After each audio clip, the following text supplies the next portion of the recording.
Eric? Always ready. Man, look at that big old mic. It's I had to go with it. I got gifted it. Oh. It's really not. It's just a fucking. It looks pretty cool though. You know what? We all start off with that thing, and then we ixnay it. I never started off. It was a Christmas gift. So I did. I started off, and then I saw Derek do it. I think he still uses it. It was a because he Christmas sings in gift. his- Oh, you're talking about the wind thing. Got it. Yeah. Yeah, I got two of them. I did that too. It's again, it was a gift from the kid, so it is what it is. Man, oh man. Well, fucking cool shit happening over there with Mups, man. People joining Yeah, dude. up. I mean, Mups is gonna be popping too. I mean, it's gonna be a good year. 2024 is gonna be a good year for all of the things. Gun room. I see, dude, bro. I'm, because I'm an admin in your shit, dude. I see the amount of traffic in terms of, and I know some of them they're like jerking us off a little bit, but Yeah. some of them are like kind of like I could see the questions and the dumbass shit. How much am I gonna make? One dude I saw right off. Bro. Yeah.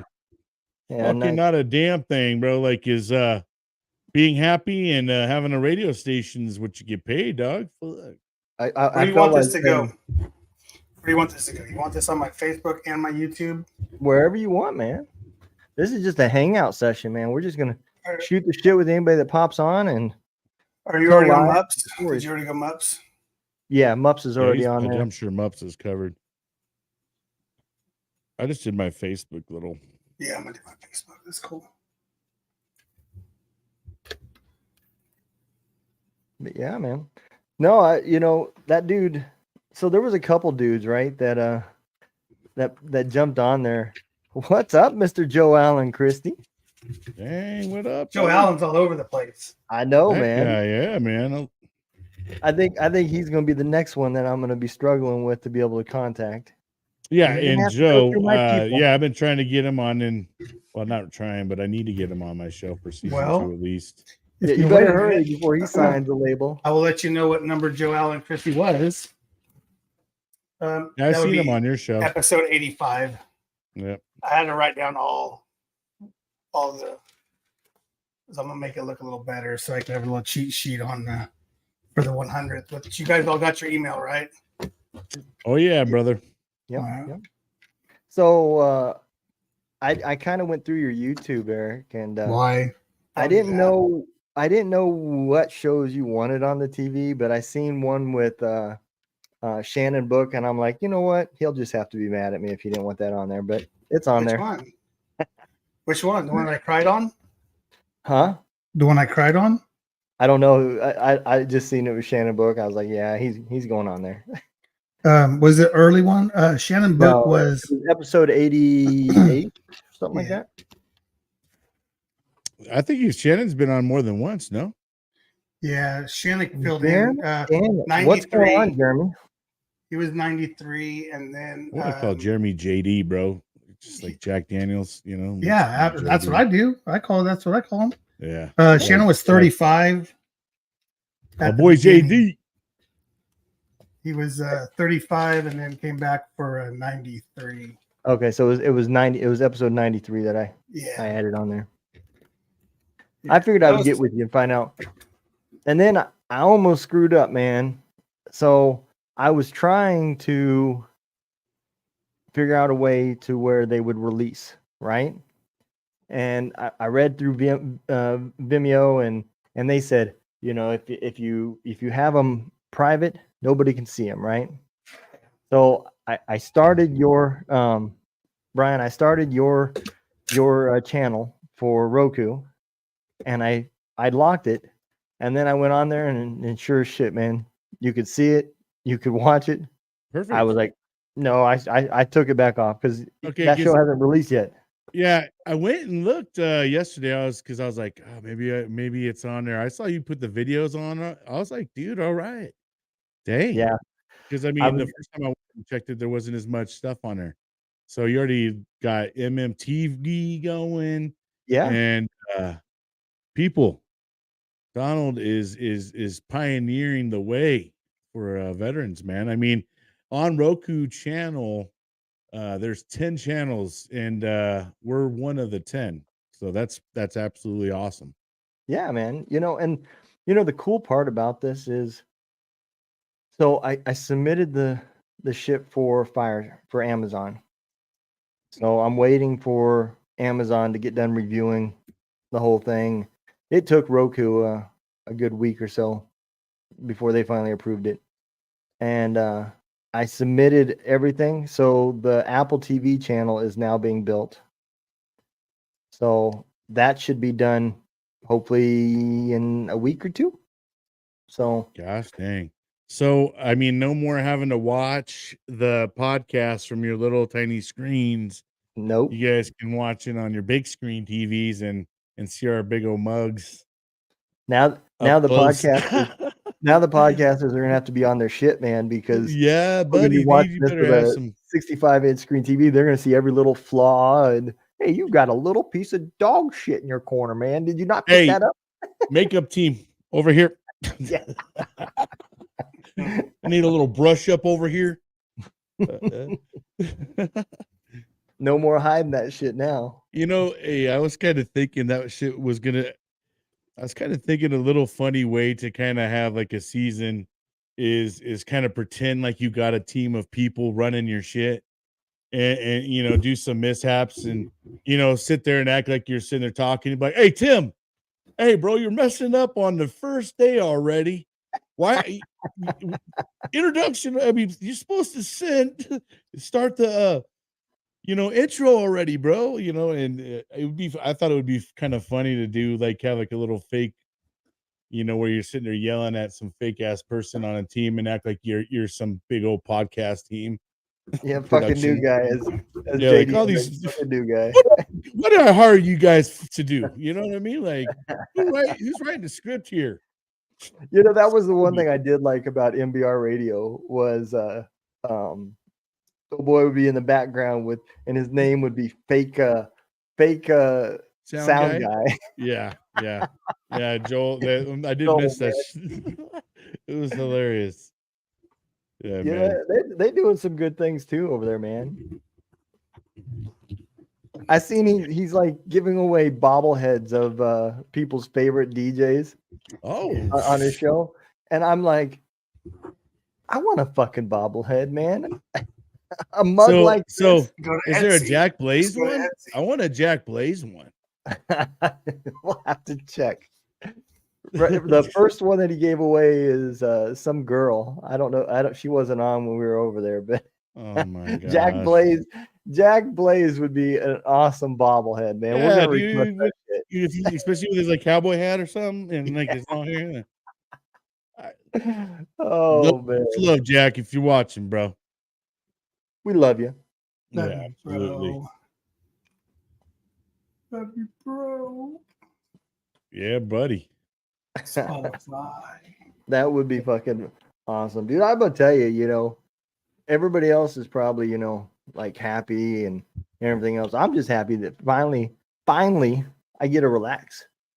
I'm gonna tell you, man, I've been worn out. I need a vacation from my fucking vacation. To say that you had spread yourself thin is probably an understatement. I mean, I'll put it, like the way Jason Steiner kind of puts things is having the iron in the fire. You have a lot of iron in the fire. You know what I mean? Yeah, there wasn't even a handle left. At least you're cutting, putting some out, or doling it. Maybe the fire's definitely never gonna be out, but bro, you've definitely the amount of things that you've initiated, started, got going on. I mean, well, I'm just glad my fucking roof ain't leaking no more. That's what I'm excited for, man. Yeah, and in between, he's over here plugging holes on the roof, and I did not expect that shit to be that bad, dude. I about fell. My son fell off the fucking roof too. And again, that or was a little bit rough. No. Yeah, I wasn't even there. I don't know. I guess he didn't fucking believe gravity was real. Dang, But man, you didn't even get to see it.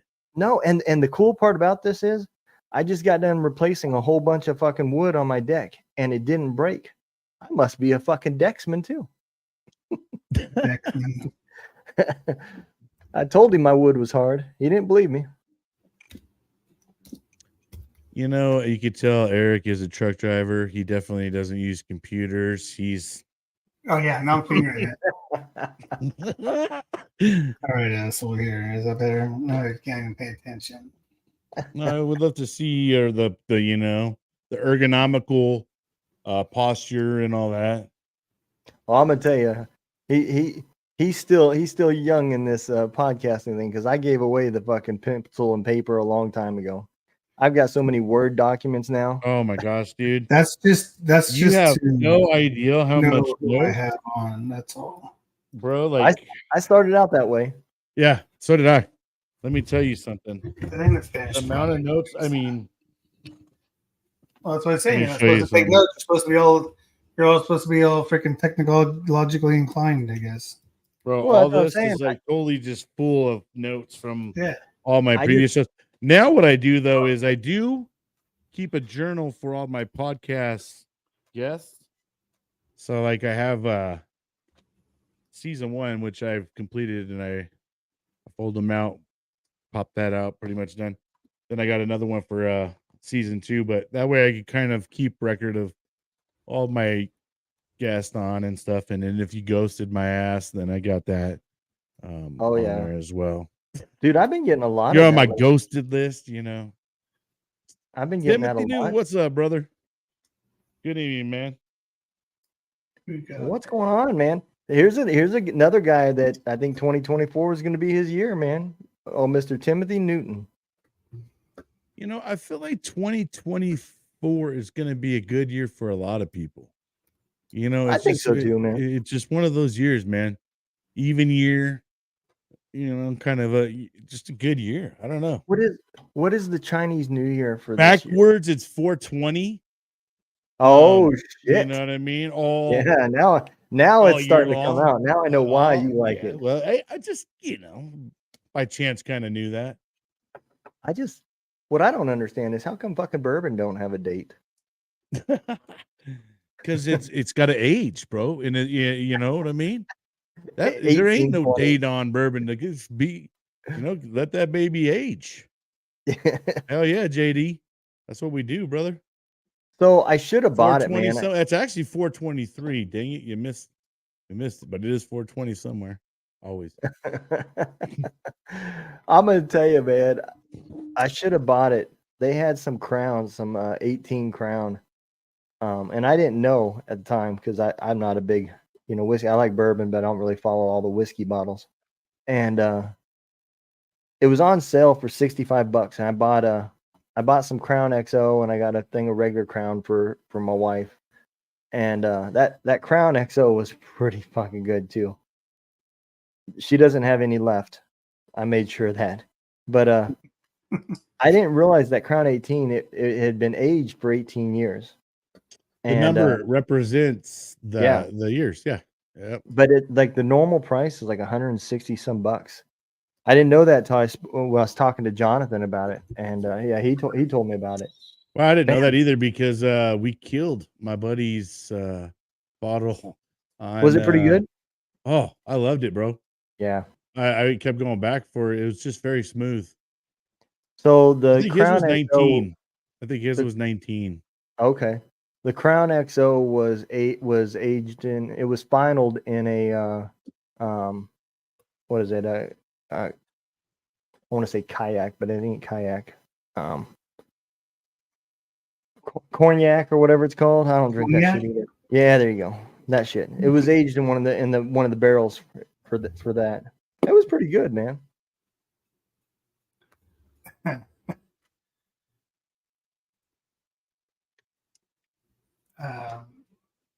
I sent an email. I sent an email to our sponsor of the Contagion Effect show, so we haven't got back yet. Look at that. And I got some more. I got some more details too on that too, by the way. He's still working, man. Yeah. Look at you, man. You're becoming a professional podcaster. Wow. Dedicated. Yeah. No, I was just trying to get all the shit that I didn't know that was going on straight up. Well, I'm gonna tell you, man. There's We're a lot live, of. so we're not gonna talk shit. Well, I'm gonna tell you, and a lot of people don't understand this. For the two listeners that are out there listening, if you guys do not podcast, there is a lot of behind the scenes shit that has to be done I'm not streaming to get your podcast even just seen. You know? Yeah. And I was like, when you start doing this shit, I was that guy that used to call people that did this content creators. I said they were the millennial version of panhandlers. That's what I used to call it, because I was like, this shit ain't work. Let me tell you something, man. I have never put more hours into anything than I have since I've started doing this shit. So my hat's off to all you guys that pioneered this content creating shit, because it is hard work. Yeah, I I don't think I realized how much was in it either, dude, when I first started off, because I started off literally using my cell phone and my gaming headset. Yeah. And that's how I recorded my first couple episodes. And then I was like, maybe I like this a little bit more than I thought I would. And let me start looking into this. And then a goal of mine was literally like to try to improve my, the show and the looks and all that every single day, no matter how it was. But, it is a lot of work when you start to get down into it. If you want to do like the Canva, prepping before shows, and that, and I'm doing this true crime show now. And with that, I got to do a little bit of some research. There's putting stuff together. I'm kind of trying to make it where I'm putting photos in as I'm kind of narrating it, and kind of trying to, put a visual into it for a lot of the people that watch it. But Barbara Sim, it is you a need lot to of click work the link. social media wise. You need to click the link to allow Facebook to tell us, or StreamYard to tell us who you are. But 3 hands, Barbara Sim, what up? Good job today on your TikTok live. That was awesome. Good job. Good job. Absolutely. I went and watched it. It was great. Yeah, fuck radio. Podcast killed the radio station. Sorry, JD.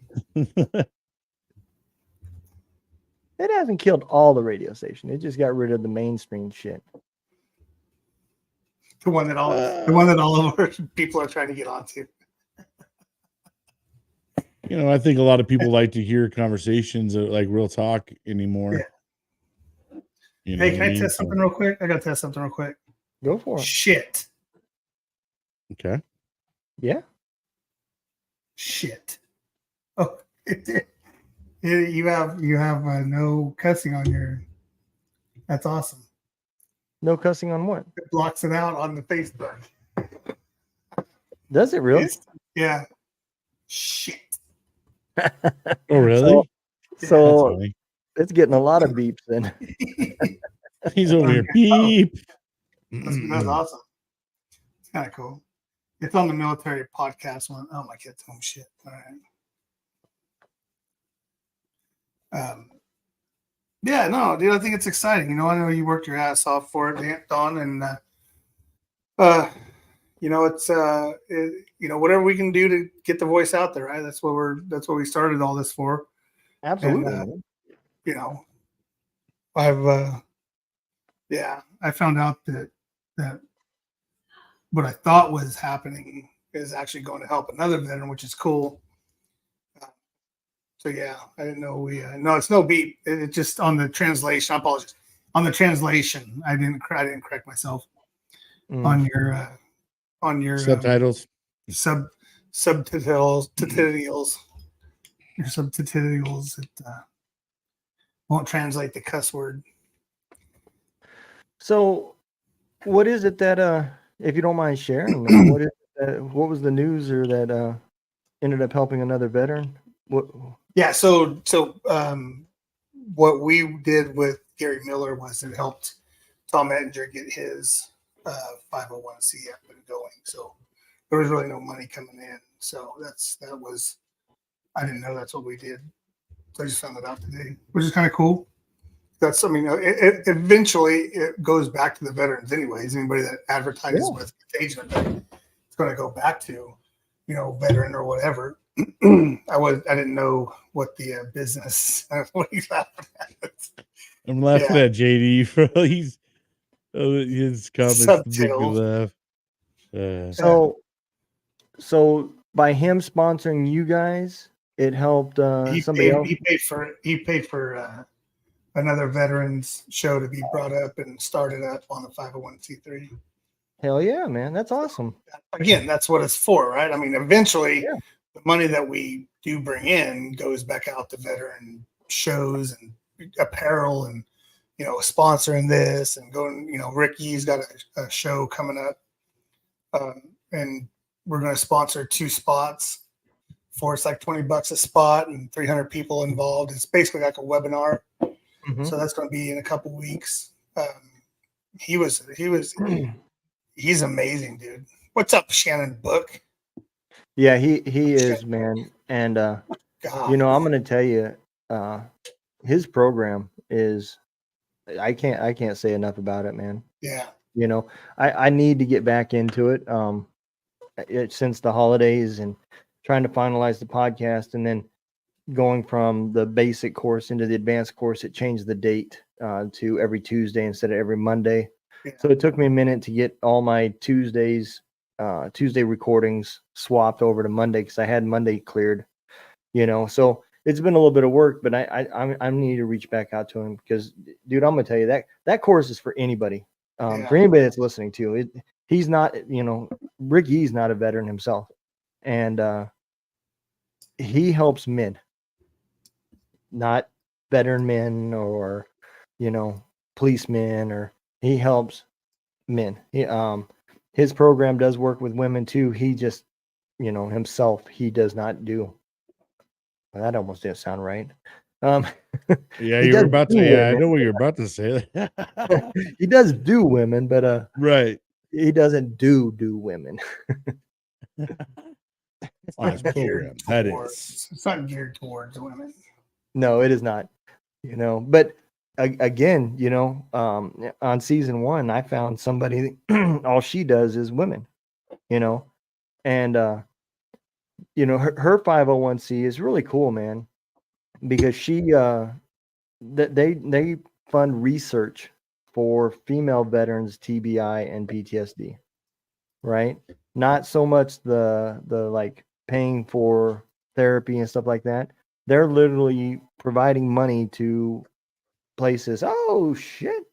Oh, okay, that's your video. I thought that was Ricky, man. It won't let me share it directly to there. You have to have that stream in there. Yeah. What's up, Chris? John, what up, brother? Yeah, so you want to know what the coolest part is? Is check this out, dude. You go to contact, right? Mm-hmm. You go to contact, you scroll down here, and you book a free one-on-one, 30 minutes, bro. And that 30 minutes will open up, dude, just levels of the mind that you didn't know, the accountability. And I'm not telling you nothing you don't know, but gosh, damn, 30 minutes, dude, any day of the week you want to pick. It's crazy.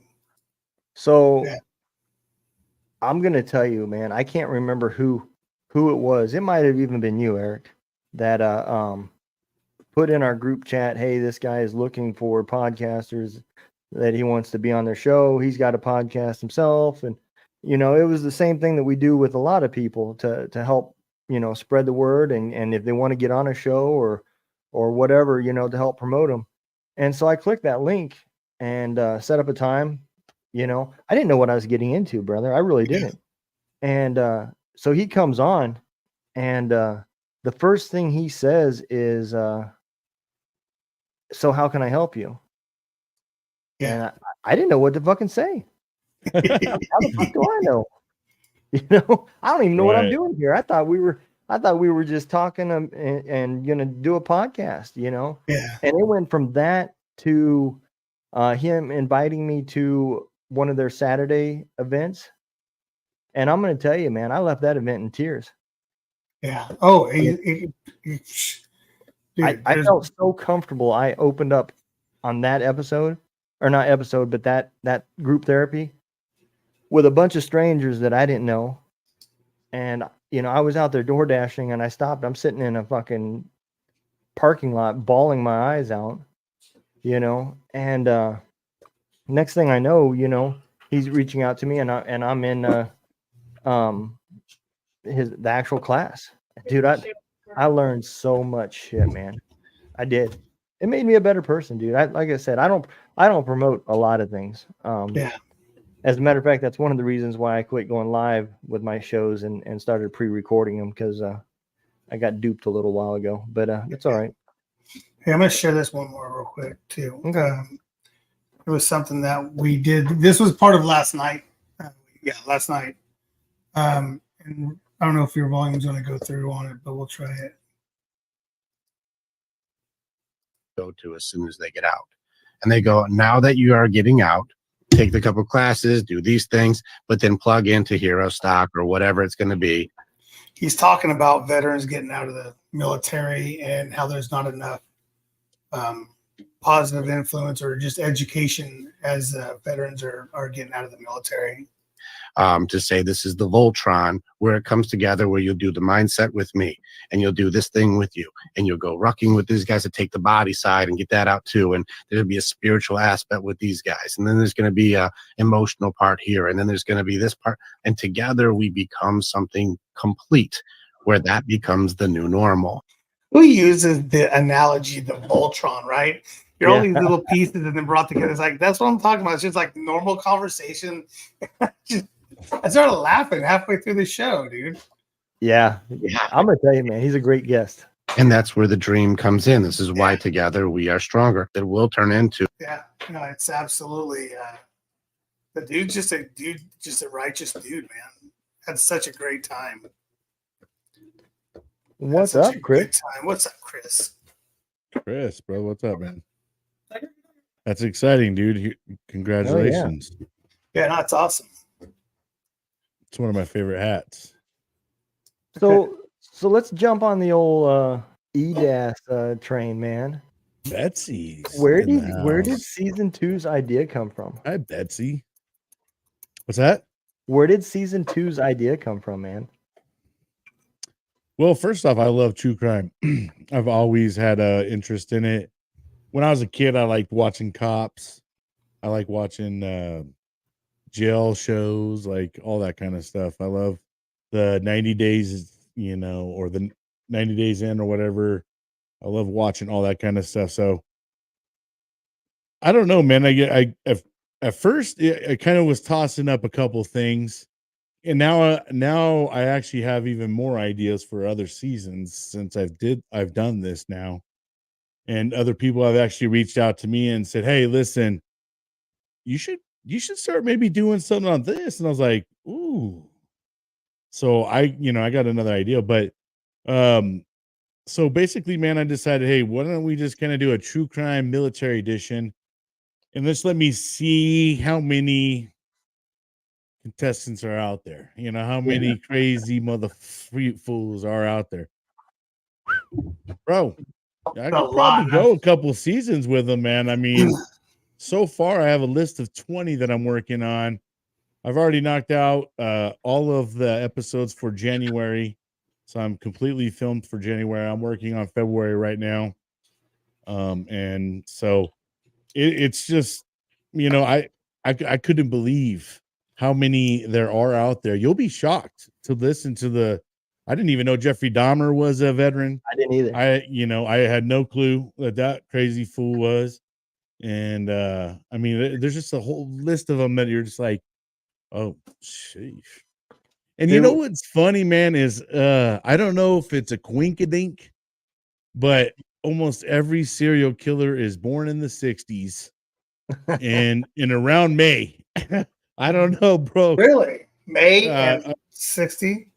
in the 60s. Yeah. So Oh. I mean, and I think too, a lot of serial killers got away with stuff because they didn't have the technology that we have today. And Oh, yeah. they're able to, and especially cameras everywhere. Like everybody around you has a camera. And not only that, to mention, there's probably up in a light post or some, somewhere else in that Oh, they can see down the street. convenience store. Yeah. Google Maps, like, like, Yep. there's just all these different ways to see stuff now. So I don't know if that had anything to do with it. Cause I'm trying to, as I'm going through doing this, it's kind of a little investigation work for myself. I kind of like to go through the childhood about like kind of when they're in high school and stuff like that, and just go all the way Jen better back. watch out. Jen better watch out. You trying to figure out how not to get Figure out caught. how to get away with the perfect crime? No, I just really Gonna love it. beat But your ass before you even got there. yeah, so no, what I'm trying to say is I'm trying to kind of see if was it the way they were raised? Was it their military career did something kind of offset them there, or was it just always in their blood, or was it in their personality in general? You know what I mean? And And how many of these were actually in war, man?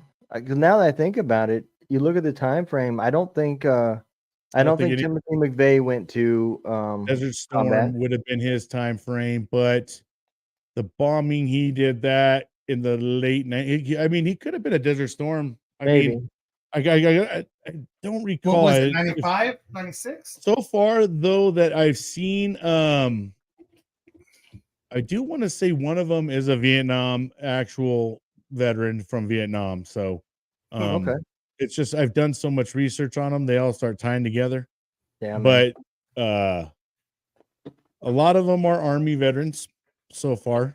What are you trying to say, man? I'm not going to say much because barrel bullshit or something. here's the other thing: is you got to realize when in statistics, the Army is probably one of the biggest branches in terms of quantity.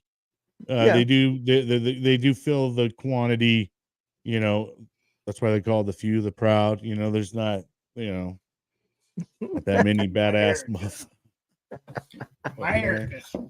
Look, all I can say is we didn't take out Kennedy. Damn it.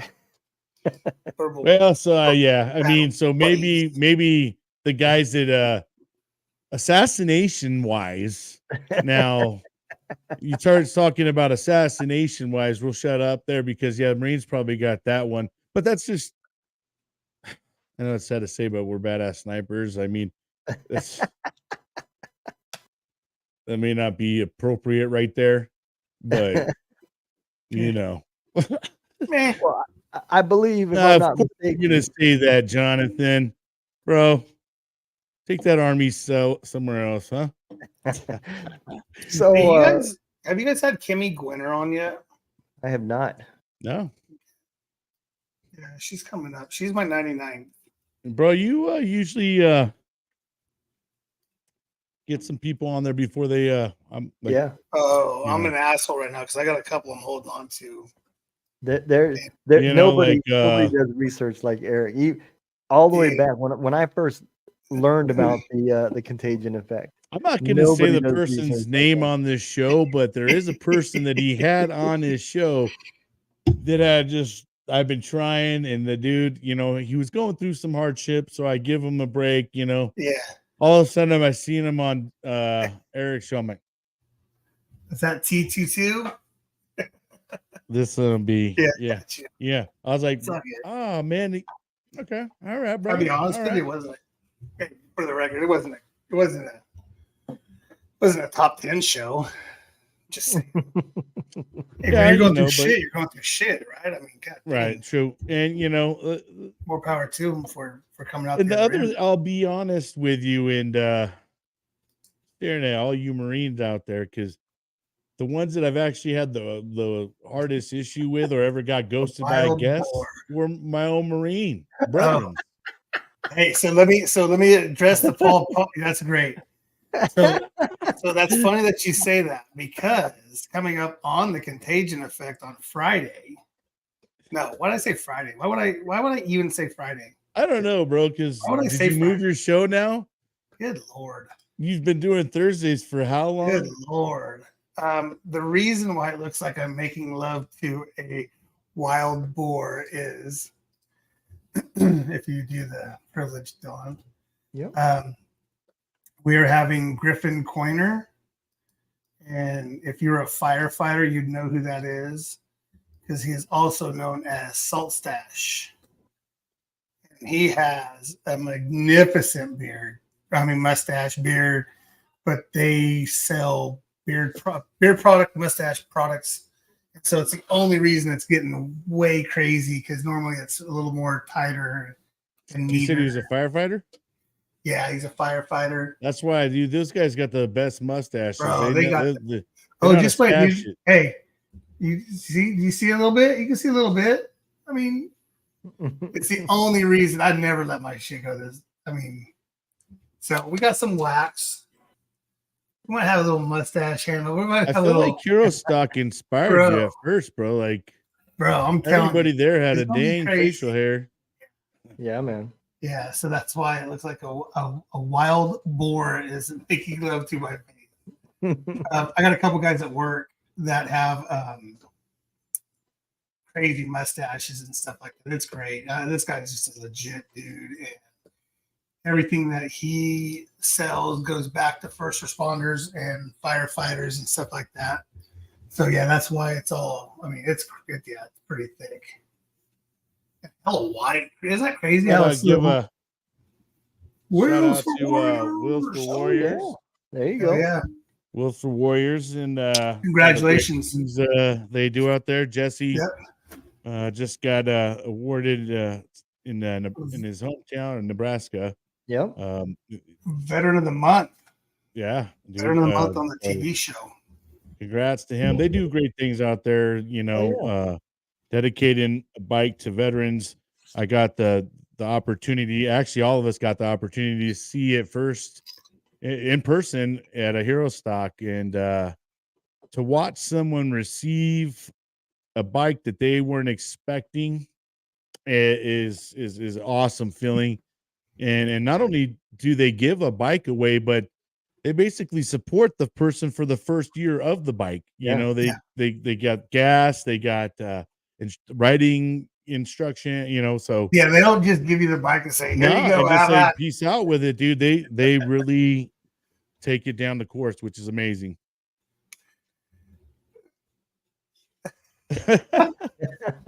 He's just got the cool background. I'm still figuring out what I want to do. I don't know if I'm gonna do a drop curtain or something. Paul, I'm a Marine, right, bro? So you know how many of those clubs I've been to? Yeah. Love you long time. Just kidding, wife. I would never go to that kind of stuff. So let me ask you guys a question, right? What is the coolest program that you found? So we're going to just talk 501Cs, okay? What is the coolest program that you've come across, and not necessarily had to have been on your show, but you came across and you're like, holy crap, man, that is just a badass idea? Because I'm going to tell y'all something that I'm about to do, and it has nothing to do with the veteran world, but it's something that I found so admirable. And I found this, I got invited to be on a podcast, and that's how I learned about this. So, I'm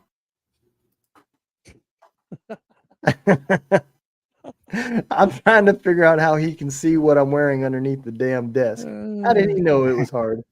What do you got going? Yeah, it's your show. You go for it.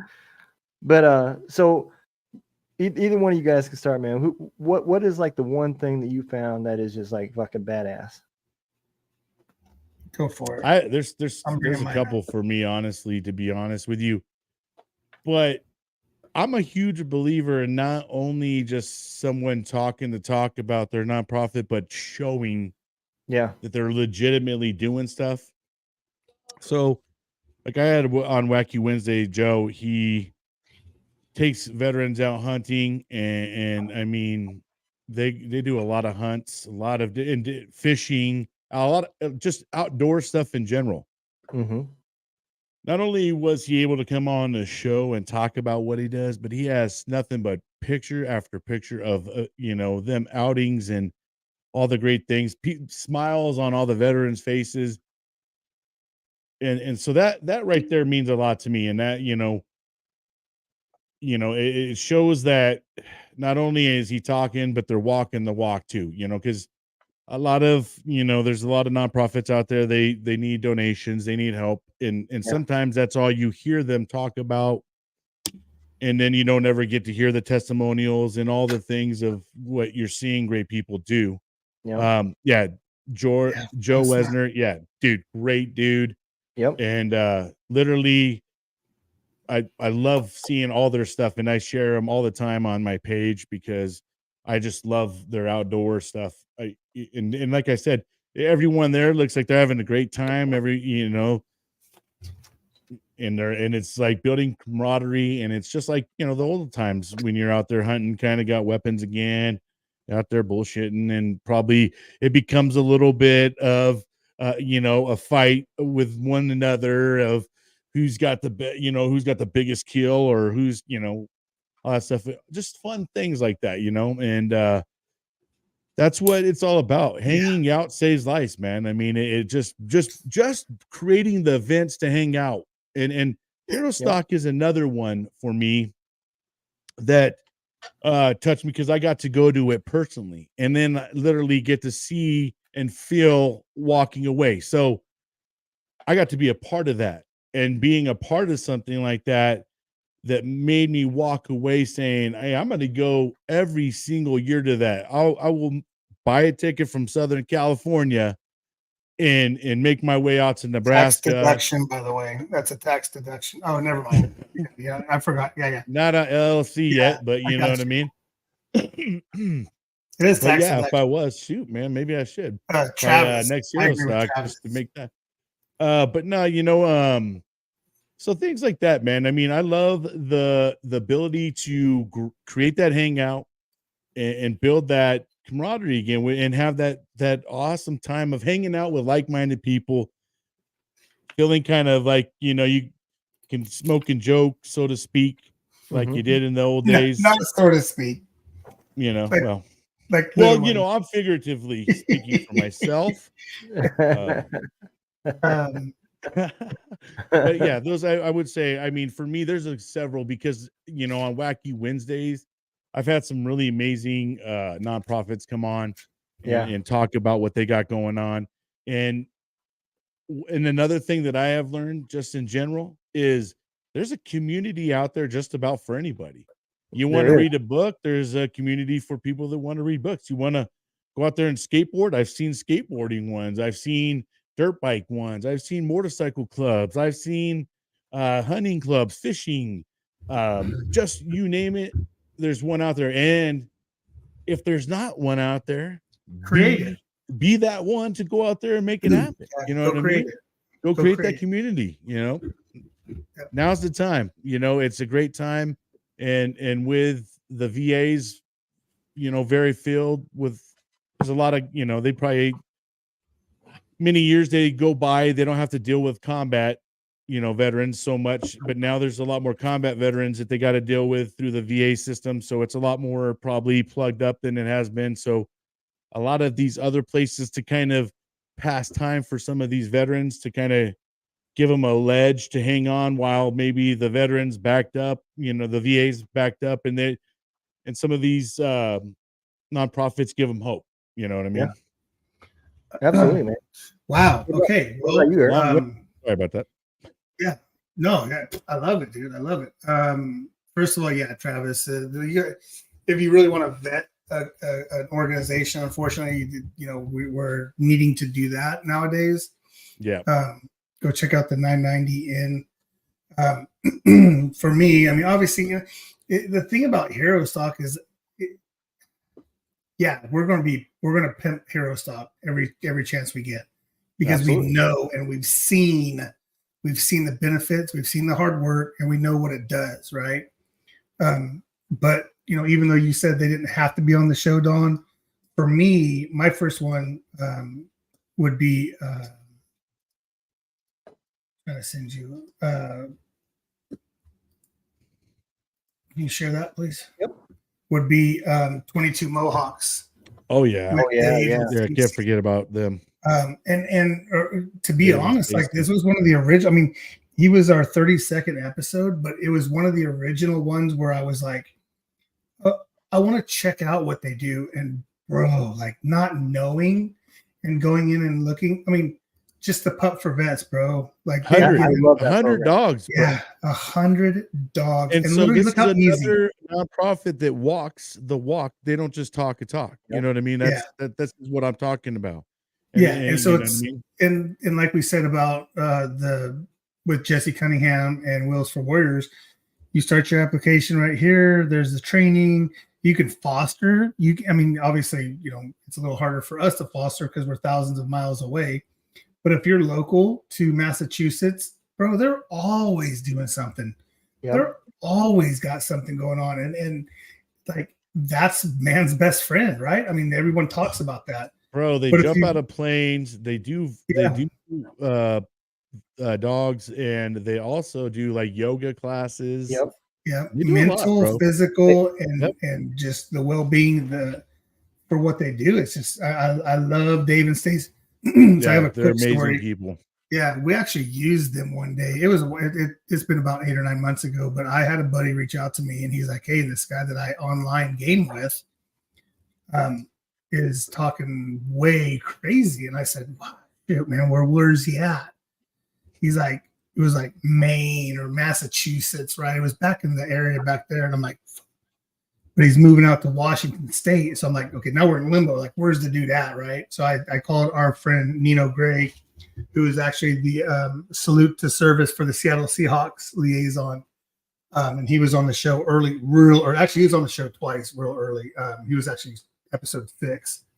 And he came on and he's like, "Hey," well, get a hold of the 22 Mohawks and see what they can do. And I got a hold of Dave and he's like, "Hey, give me the dude's number. I got a guy going up there. I have him talk to him." And, and it was just amazing because it did like a day later, like I'm getting this. Yeah. You heard that, huh? That's a good Dave, good impression. Hey, you know what I'm saying? I'm like, let me give a call to my buddy, see what I can do. Huh?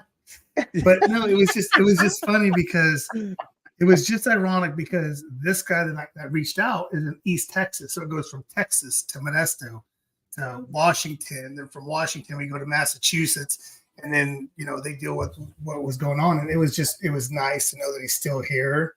He didn't take all of Dave's advice and go through what the program they had, but it was nice that somebody checked on him and he goes like, you're still here because of people give a shit, right? Don't forget that people care, even if they're not in your corner. Does that make sense? No, but absolutely. The fact that they do give a shit, we're tired of burying veterans, man. Tired of burying veterans. So absolutely.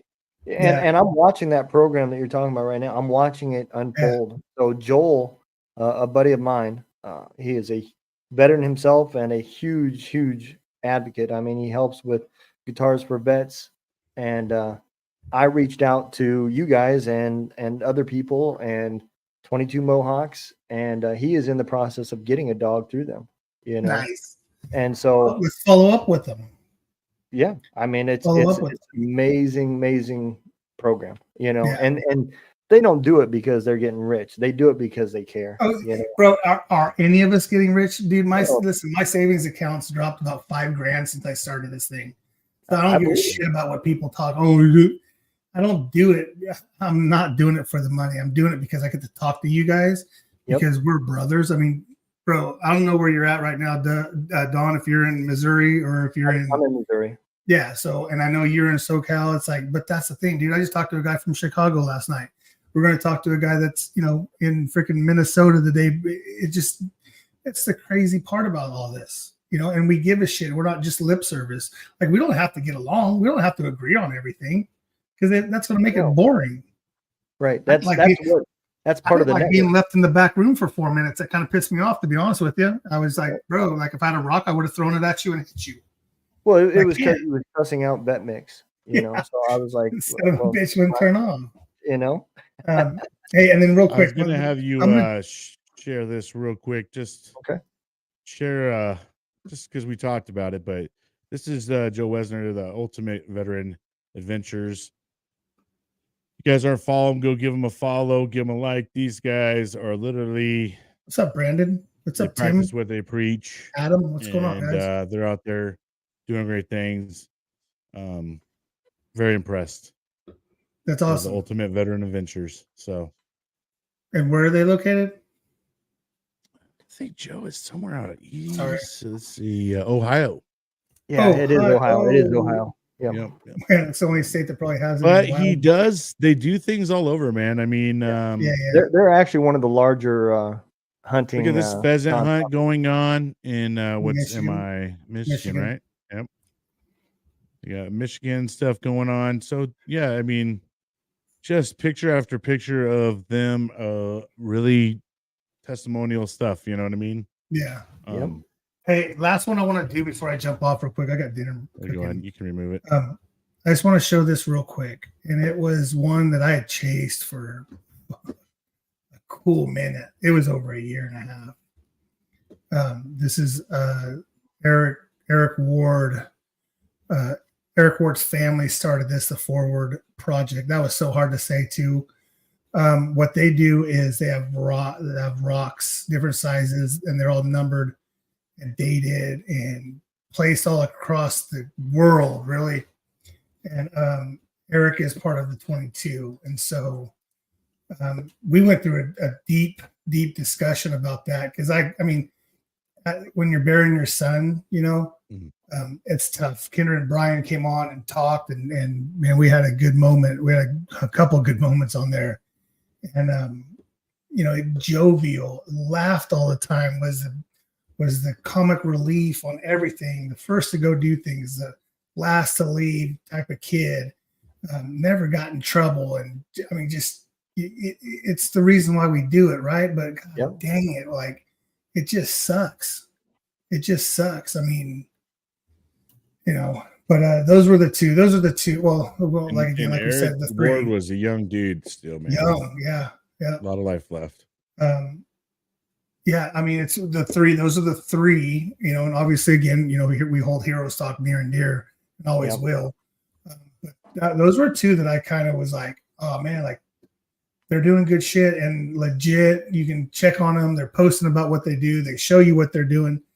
You know, it's we all when you get burned on something and you're like, oh, what's this guy about? Or what's this place about? Or what's this program about? And you go and you don't see no pictures, you don't see nothing that's happening. You're like, well, that's unfortunate. Yeah. But you know, it's I'm the type of guy that takes everyone for their word, you know, and that's just the way I'll always be. Yeah, unfortunately, that's what got me too. Yeah. So hey, I love you guys. I'm gonna jump off. All of us. My weenies are burning. So all right, man. I appreciate you guys. Love you guys. I'll be talking to you guys later. Hey, love you, brother. Take care. So I had a guy reach out to me, right?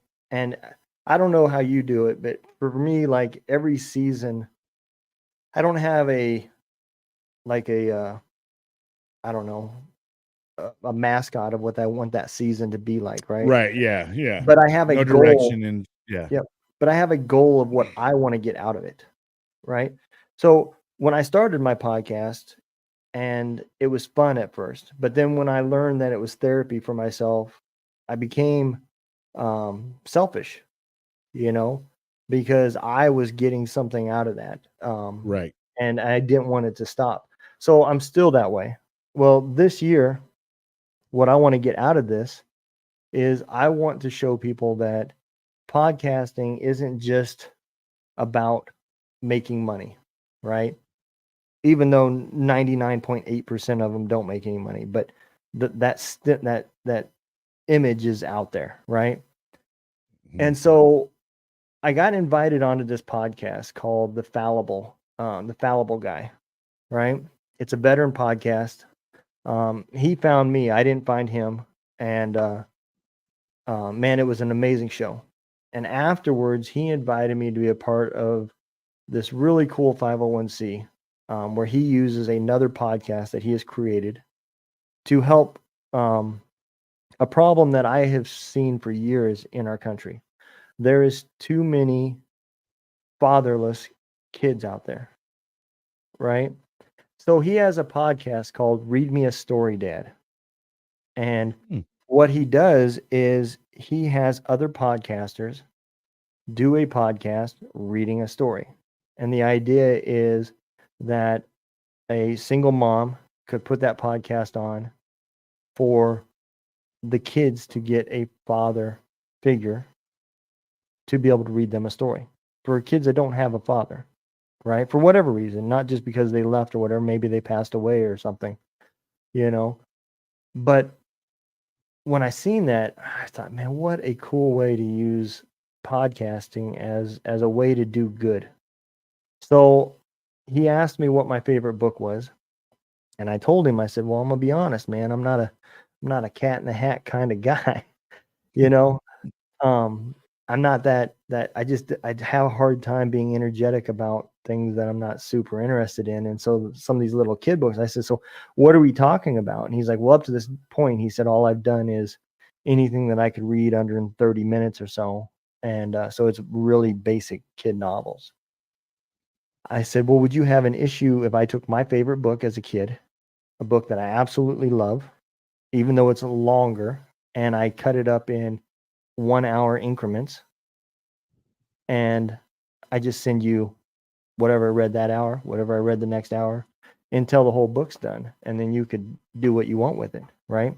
So I'm going to do that with Where the Red Fern Grows, because I absolutely love that book. I've got the old movie, I got the new movie, I got the book because I just bought it.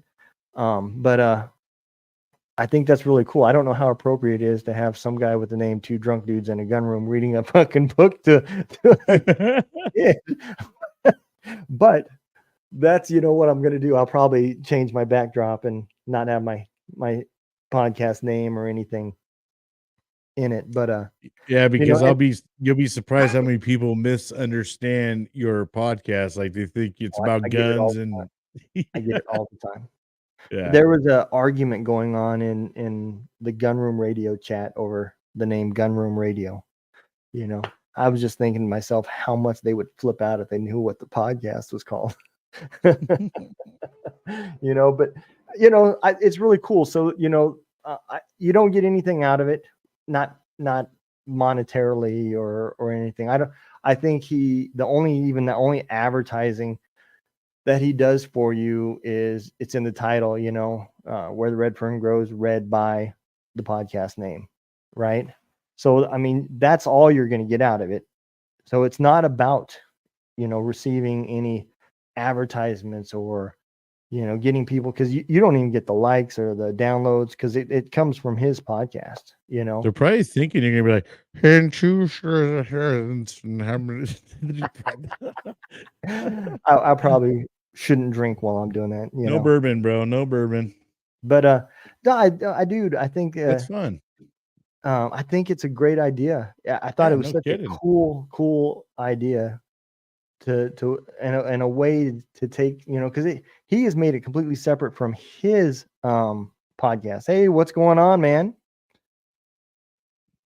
Young man right here was talking to us earlier about being a DJ. So all right, nice. He has What's going on, bro? What's going on, Don? How you doing? Air Force veteran. He has a radio show that he's been doing since 2004. So it's really cool. Yeah, man. It'd be great to have him aboard, man. Yeah, man. But I think that's an awesome way to where, like I said, his podcast, The Fallible Guy, is actually his business. It's an LLC, and he took that, and he doesn't even have his business tied in with it. It's strictly, for the cause. He's a firm believer in it. And that's another reason why I want to be a part of, at least helping out. I don't have the time to dedicate much more than that, but I'm definitely going to do that. And that's one of my goals for this year is I want to take my podcast and show that even with all the guests that I have on and how diverse, because I think, I'm probably one of the few guys that it's not just about veterans anymore. I've kind of branched out and you just don't never know what you're going to get from me. And one day it could be box of psychics. chocolates. Yeah. One day it could be psychics. The next day it could be psychos. You just never know. I think at the end of the day, I think we're all here for that same purpose, and just like Eric said, that's what it's about. It's about helping, people and the nonprofit that me and you and Eric and all these other people that are part of that are building, behind the scenes does help veterans. And that is what we're all about. We're all about the pro veteran theory, but I think it's cool that when you start looking outside that world, like when I had Tim on, I can't remember his last name right now. My bad. I apologize, Tim, but he was a veteran from Britain. And it never dawned on me that our 22 a day was, I always consider that a U.S. veteran problem. I never considered that to be a British problem, a Vietnam problem, Vietnamese, any of these other wars that we've had. I never considered our allies that were a part of that, or even our enemy. Do they have these same problems? And when he came on, he said it in passing, and it hit me. It wasn't even a comment directly to me. He said, we have too many veterans killing ourselves, and he was referring to British soldiers, because one of his podcasts is about the same thing that we do. And man, I realized, this is just a human problem. It's not just a veteran problem. It's a human plus trauma equals bad shit. And I think that's where a lot of the problems are from in America or the world, however you want to look at it.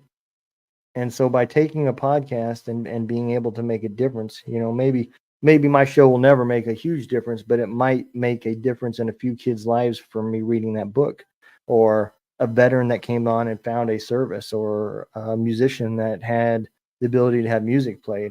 It may reach the few, but yours is going to reach a few. Eric's is going to reach a few. The other guys that are coming on with us, their podcasts are going to reach a few, and collectively, we're going to reach a bunch, And that's the main goal, man, is just trying to get, the word out there about so, I know you say like you kind of open yourself up to diversity, but I still have watched your show, and it's, even though you have diverse guests on, you still relate a lot of your questions back to your experiences. So it always relates back to the military. So it does. Even though you do have diverse guests on there, you're still having a different spin on it. And there's a lot of people that don't get to get that insight or that outlook of what's going on in the mind of, soldiers and, military members that experience going through stuff. Don't forget, bro, like, you know, uh, being over in Iraq and Afghanistan, all those places, a lot of these folks watch that on the news day in, day out for a period in time, right? Yeah. So now here we are having guests that can give them a little bit more insight of what they were seeing on, whatever news network they were watching it from. And they can actually start getting the actual inside stories. Because something that I think that I've learned as I've gone through is for one, there's not even a genre for us in the podcast world. If you go look up military podcast, there's not even, that genre doesn't exist, right? So there's kind of that. So it's like, it'd be kind of nice for that to kind of exist and get that out there, so that that's more out there. Yeah. But that just goes to show you that, you know, and there's only Hollywood versions of things that go on in combat, and so you get the Hollywood spin on what their versions are of what, you know, war is. So the nice thing about having guests on that have actually been there, done that, is that you're getting it from the horse's mouth, and you're getting kind of the inside experience of what they experience. So, you know, for my season 2 kicking off, I've had some really great guests on here that, you know, my first guest right off jump is he was in the army. He, you know, lost his leg, injured in an accident, you know, kind of wheelchair bound for a while, but got himself on to, you know, getting prosthetics, and then became a pro para athlete, and is competing hard to get into the Paralympics. And guy's just a beast, man. And Yeah. and you know, he has a great story. So he's been on, and I've had an active duty Marine on who's still in, and we've getting to get insight of, you know, how's the Marine Corps today, because there's a lot that changed, a lot of things that people don't realize, that some people don't have no clue that females now are training on the West Coast over in at Camp Pendleton. That's big news, because always in the Marine Corps, females were always trained over on the East Coast. In terms of now, it's just like, you know, there's a cutoff line for whether you go to East Coast, West Coast, doesn't matter, male or female. But this, it's great hearing all these things. Yeah, and that's the other thing too that really blows my mind. I don't care how many times I hear it, dude, because you don't think about it. And I guess because, you know, the whole war wasn't my whole career. You know, I came Right. in '94, but the fact that some people spent 20 years serving their country fighting the same war. Yeah. And it just blows my mind every time I hear that, you know. And the first time I heard it was with DePrado. You know, he came in, went straight into SF, and retired 20 years later, still as an SF operator, and came in after 9/11 and got out before the war was officially even ended. You know, and just blows my mind to say how hard of a problem does the VA really have? Because you think about this, they're using the same methods that they adopted after the Vietnam War to deal with them, and it's still kind of crossed over with our generation, you know, the Gen Zs. But that shit ain't gonna work to reach these millennials and the newer generation. And they have yet to see that PTSD wave of people that come back from that stuff. And that's the hard part is, though, is the VA deals with waves, right? Yeah. So there's a portion in time where they have people that didn't deal with combat, and a lot of it's training exercises, you know, those kind of injuries. Not, wow, there was a whole region, a whole bunch of people in a region that got bombed, you know, were in dust storms, that get, you know, who knows what the hell was in the sand when, you know, the getting all blown in your face and you're sucking it up. I mean, there's just so many different things that happen. And, you know, and you know, every theater has a different climate, different elements that they had to deal with.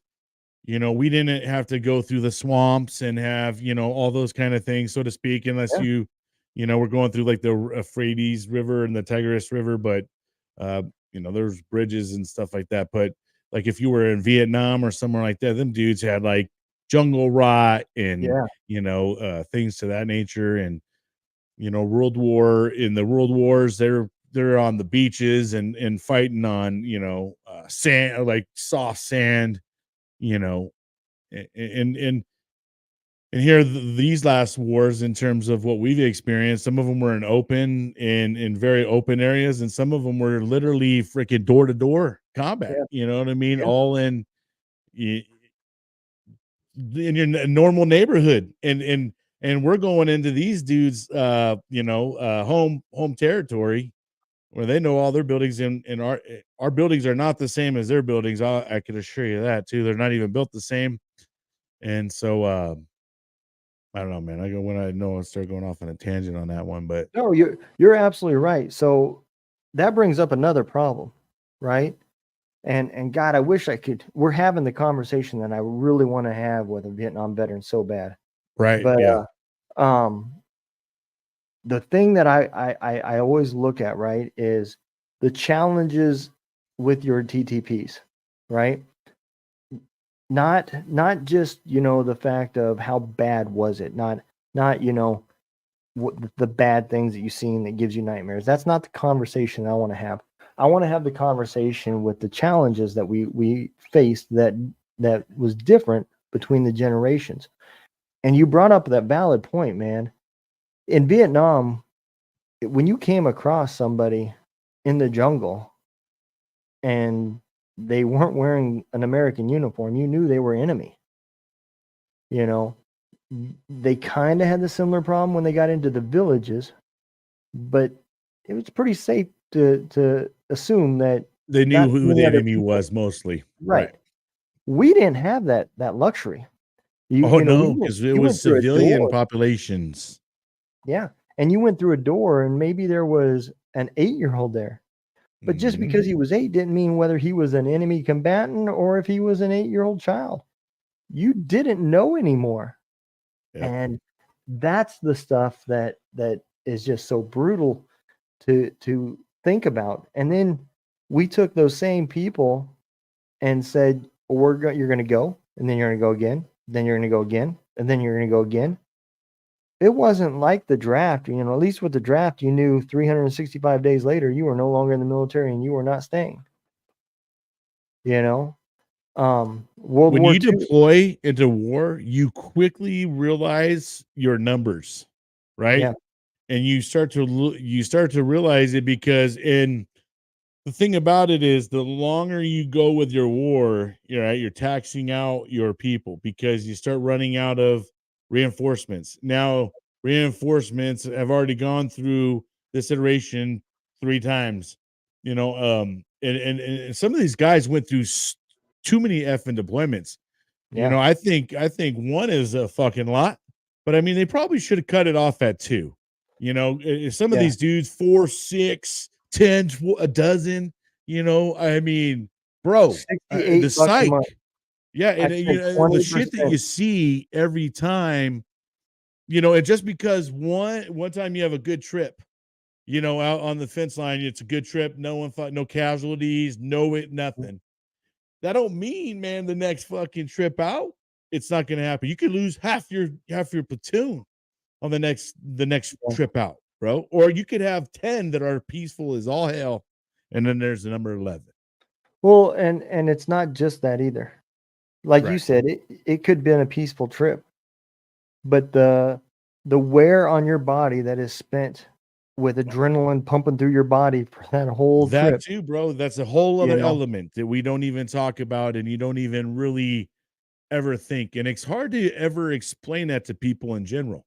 Yeah. Is I can tell you right now, bro, I was running on journaling every time I knew there was incoming or anything like that. And as soon as I knew we were under attack, and it, like, oh shit, where I was at in the Middle East, they understood where we were. I was like, oh my gosh, dude. I mean, and at this point in time, it's on your toes, on your feet. There ain't no restful sleep anymore. Yeah. None of that, man. It's all about survival mode and making sure you go home and your buddies to your left and right go home too, man. I mean, because when you're sitting there going through the suck with your partners left and right, you become intimately known with them and be like a family, and they know everything about them, because all you had time to do is talk about what you did back home in high school, and what how screwed up your Yep. family is, or this or that and the other. You know what I mean? And then all of a sudden, oh shit, bro, hit the tag. Blah, blah, blah. Watch homeboy, get his cap peeled back, and then you're just sitting there talking to him about something. Yep. You know, and then now you got to go through this shit. And then you still, as a 19, 20-year-old kid, you still got to go through and fight, man, even though your best friend, your homies, you just have no clue the bond that you create with these guys when Yep. that happens. And then you got to still push forward and keep going and fighting. And Yep. God knows how long it is. And then the next thing you do is you got to go home, right? And then you got to go face family members. And you may have been tight with your best friend's family members. Now you got to go sit there and have conversations and stuff about everything that would happen. And Yeah. then next thing you know, they're calling you back. Hey, you got to do it again. And Yeah, then you're and- fucking thinking, holy shit, at what point in time is my fucking number up, bro? You Oh, know, yeah. and Scotty Hastings has a great song. How you do you know? how do you choose? How do you choose? And it is that whole thing, bro. And every deployment, how is it chose? Yeah. Who goes home? You know? You know, and it's really weird about, you know, something that my last guest said too, you know, about how you plan your whole life out all the way to the Yeah. end, right? And I brought up that one question, and that was a question, man, I had for years. I asked multiple chaplains that same question, you know, how is it that, you know, if you murder somebody, you kill somebody, you're going to be punished? But what about us soldiers? You know, it wasn't no secret. We learned later that not necessarily our government had our best interests. You know, they didn't send us there really to free the Iraqis.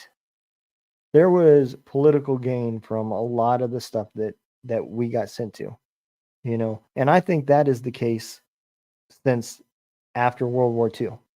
Those two wars were probably the only true legitimate, hey, you guys get a pass. You guys were really fighting evil, bad stuff that we should not have had on this earth, you know. Then you got the Vietnam. The rest of it was about politics and implementing the Western ways into other countries. I don't care what anybody says. And that can be a different topic. But my point being is at the end of the day, right? How is it that you can sit there and send people over and over and over again and then not provide some sort of tried system that's going to help them, you know? And it's frustrating because, you know, I wish there's another clause, man, that before I die, I would love to see implemented. There needs to be a law, man, that says after X number of months, that person is no longer deployable. You know, it's such a fine line, bro. Like, even when it comes to training, right? Right. There's a level of sense that you have to knock out of a human being so they can go fight, right? Yeah. And they can make it through it. And there's still people that go through the training who can't, Yep. that are like literally fucking shivering and crying and got the boogers coming out, whole nine. No matter how much training you go through when it's live, there's a lot of stuff you don't train for. But you know, we all, at the end of the day, even the 20-year guys are going to go into civilian world at some point in time, and we're going to have families, we're going to have kids, and all those kind of things. So, you know, that's kind of the concern, is that, like, especially a large portion, probably I would say 95% of the Marine Corps is a 4-year term. And then there's a lot of Army's the the same. reenlistment time, you know, is not as much. There's not as much reenlistment. A lot of 4-year term Marines, they're done. So a lot of these trained killers that you got going on, they're giving you 4, and then they got to go give their family the rest of their fucking life. Yeah. Right. So my thing is that if you send them over somewhere and they see some kind of shit, you probably need to have some kind of a support group for them and some kind of thing, because I know when it happened for me, and in my time was, you know, I was over there in 2003, Operation Iraqi Freedom, and my EAS was 2004. Well, they did a stop loss for everybody in 2003, right? And then I they remember had that. lifted the stop loss They only did the stop loss maybe 6 months, because I watched dudes that literally one of my buddy yeah. Hartman, man, he was literally getting ready to go check out, and they're like, "Hey, you've been stop lost," and because when you do when you get into the military, you actually do a 8-year term, 4 years active, 4 years inactive.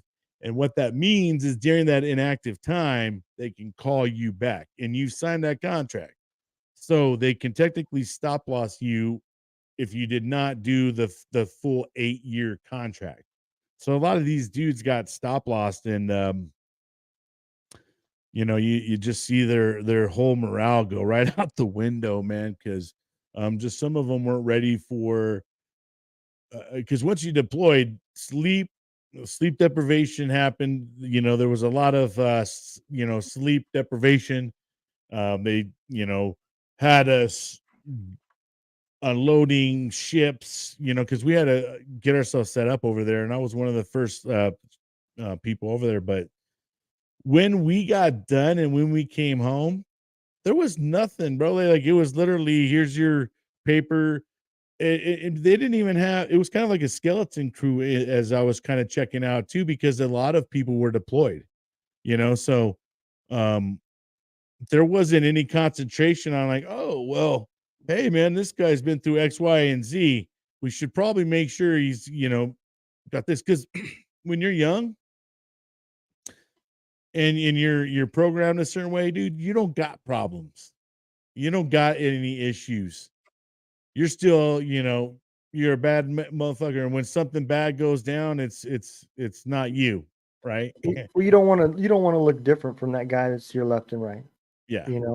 Because that's not good. That's when you get smoked. That's when your career is in trouble. That's when everything bad in the Army is because you don't look like the guy to your left and your right. And so at the end of the day, our mindset is giving us that. The tool in our toolbox is deal with everything with anger. Don't fail. If you do, keep trying until you succeed. And move forward. Mission first. Those are the tools in the toolbox. Well, those tools don't necessarily cross over. Not when you're raising kids. And I'll tell you, with my first 2 kids who are now pretty much adults, TJ, what up, brother? I'll tell you, dude, I treated them a lot like I was a drill instructor in some ways. Like, if I told them to do something and they didn't react, I'm just like, you could die. You could die. If something was bad to happen and you guys didn't react, that would always kind of be my go-to for them if they didn't do something. And I'm just like, hold up. They never went through boot camp. Yeah. Everything is, them cleaning their room or them doing this isn't gonna life or death situation. You know what I mean? I was like, okay, I think I hit my 30s before I really had realized it. And at that fucking time, it's already too late. They're hitting into their teenage life, and I've already gave them their childhood trauma. Yeah. I gave them their psych bill, for their first psych bill. My wife had to pull me aside, and she's like, "They're not your soldiers. You need to stop talking to them like that." And yeah, see, and I didn't really have never no one realized to tell me that, because I was kind of a single dad, for a large portion of my kid's life, and then I had dated some girls in between and stuff like that, but I just wasn't healthy, so my mindset was bad. So, obviously when you're doing stuff like that, bro, you're making horrible decisions. And but there was no tools to help me how to raise children and not treat them like recruits. Right. Or treat them as though they went through the same training as I did, because I'm just wired that way, and my mind thinks differently. Like when I go into a restaurant, I don't go in there looking like everybody else does. I'm looking at where the first exit is, who's the biggest son of a bitch in this place, how many exits are here, all these kind of things. Where am I sitting? like my Yep. mind goes into a different world, as Yep. to like my wife's like, she's thinking like, I can't wait to have this margarita. Yeah. What am I gonna eat, and I'm over Yep. here like, where's the biggest motherfucker? Okay, if I see him, all right, how am I gonna, if something pops off, my mind thinks all this different crazy stuff. Yeah. Hey, Don. So I did the 9 months in Bosnia, and then 59 months total between Iraq and Afghanistan. I spent majority of my time in Afghanistan. Brian did Iraq, and Yep, that's it. I'm 49. Brian, how old are you? 42. 42. So Yep. not sure how old you are, Don, but I know you were in the Cold War era, you said in our conversation. So that would be another good whole conversation of a different time frame of, guys that were trained up and told this is going to happen and this could be the deal. And,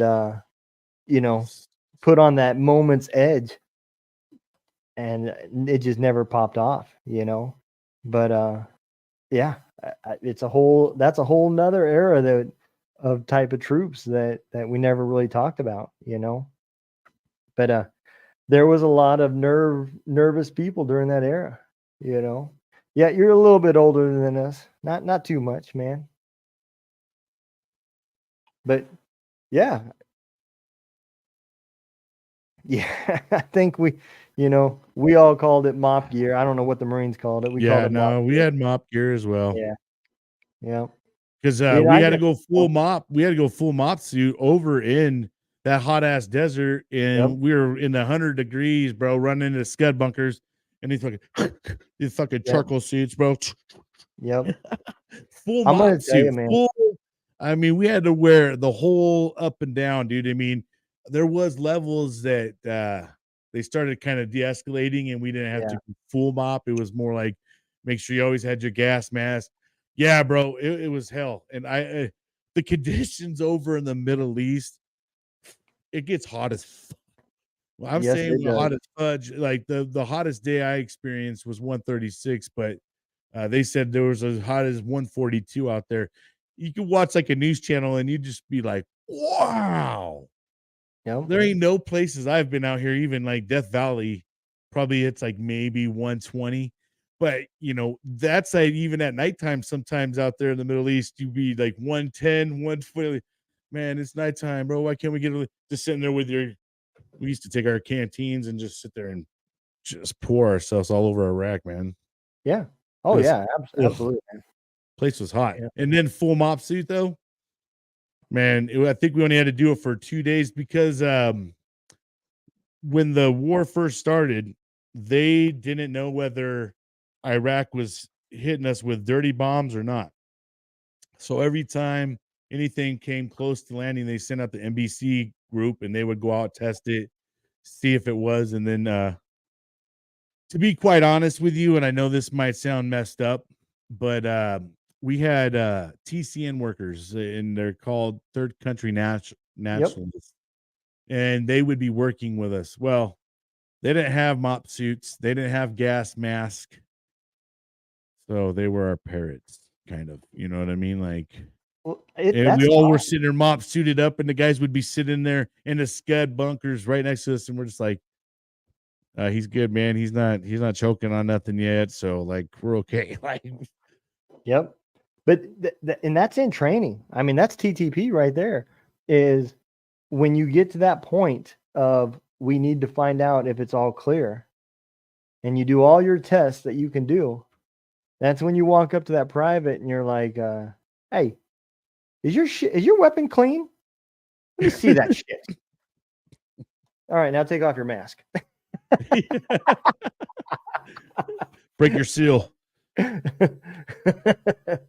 But I mean, that's the way it's trained. The lowest ranking, or no, it says least mission essential person. They don't say lowest ranking. It says least mission essential person. If your lowest ranking person is the only guy that knows how to work the radio, you probably don't want him to take his mask off. But and I think that you know, people probably when they think of war, they think of like it being like completely horrendous, which it is. But In moments. there's comedy in there still happening. You Oh yeah. know, guys are still being the rounds are literally flying over their head, fucking like damn near skimming, and they're like, oh shit, that motherfucker almost hit me in the head. Like, you know, No shit. they were just people were crazy over there, man. I mean, and the longer that we were over there, people started really getting stupid and numb to it. You know, thinking Yeah. like, well, you know, they haven't hit me yet. Like, bruh. I that was the one of the things that bit me in the ass was I got to the point where it Get a couldn't little happen too to us, over, you know, yeah. and until it did happen to us. And I seen that video on TikTok all the time, man. And there is not a better video out there that demonstrates how sick of a sense of humor that military guys have, right? It's army guys and they're kind of hunkered down behind a rock and up against a mountain area, and it kind of looks like there's a press guy or a reporter with them, but maybe it's somebody with a cell phone. I don't know which. And it says, "What are we doing?" And he said, or no, he says, what is out there? And he said, blind. What is it? Blind Freddy is out there, and he says, "Why do you call what, or why do you assume that?" And he said, "Well, we're currently hiding from what we believe is a 49 to 55-year-old elderly Iraqi guy that is blind." And they said, "Why do you think he's blind?" And he said, "Well, because he's shooting at us, and he gets real close to us, but he hasn't hit nobody yet." So I need to find that video because the way he have you ever seen it? No. Oh my god, I'm gonna find Well, it. I mean, I'll tell you what though, AK-47s are if you don't know how to hold them properly, they'll get away from you. That Oh yeah. recoil on an AK-47 is not like M16. That AK-47 will just them dudes were uh, I'm not gonna talk too much shit, but it was like pretty insuperior to them whenever we, you know, pretty much came up against a group.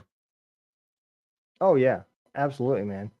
And Like if you look, go there's a reason why everybody wanted one. battalion versus battalion in one of those, they're gonna probably get disseminated by America. So